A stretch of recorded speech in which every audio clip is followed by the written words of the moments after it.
Well, most of the haze that covered the valley over Labor Day is gone thanks to the strong wind. Good evening, and thank you so much for joining us on this Tuesday evening. I'm Kirsten Joyce. Hi, Denise.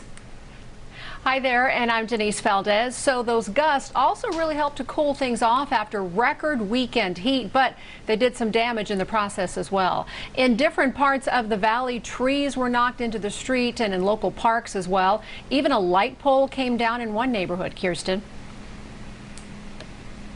Yeah, and other parts of town, Denise, dealt with some outages after power lines came crashing down, and several hundred people have no power at this hour this evening. So those widespread issues across the valley, some of those gusts were over 50 miles per hour, which explains the damage that we saw. So what can we expect tonight? Let's check in with Ted. Well, thankfully not as strong as those winds we saw earlier, Denise. Anytime we get 30 to 35 mile per hour winds, it's windy to breezy. I'm not too concerned about that. But when you get those gusts up to 50 like we saw today, of course, we're going to have some outages and, of course, blowing dust and down trees. Gusts right now not as strong as earlier. Still blowing, yes. But again, they peaked earlier. Now those winds are decreasing. But look at the temperature drop. 81 in Las Vegas right now. Yesterday, our high is 106. St. Rose Parkway, 79. North Las Vegas at 83. Now, the high wind warning still remains in effect until 11 o'clock. This is for the lake downriver to Laughlin. We've seen waves up to 3 to 4 feet.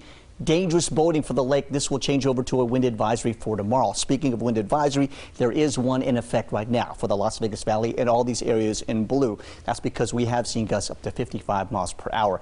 This will be allowed to expire at 11 o'clock tonight, as we still expect gusty winds for this evening. Now, on to the air quality. It's an improvement. Yesterday, we saw all those hazy skies.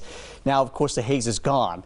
Those north winds help suppress and push that haze to the south. Still, however, still got a bit of a haze out there. Air quality not so good. Smoke and dust reporting high readings. If you have upper respiratory problems, please just stay indoors until this improves. We'll have more on that and what to expect for this week as far as the temperatures go, all coming up. And I'll show you how strong those wind speeds were in your neighborhood as well.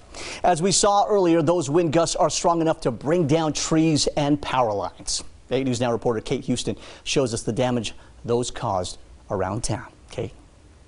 Yes, Ted, this tree in North Las Vegas is about to go through that wood chipper after it was split in half this morning due to the wind. I spoke to the homeowner who says this isn't the first time this has happened. 2 trees gone in 3 years, both from powerful windstorms sweeping across the valley. I lost 2 great shade trees, but nobody was hurt.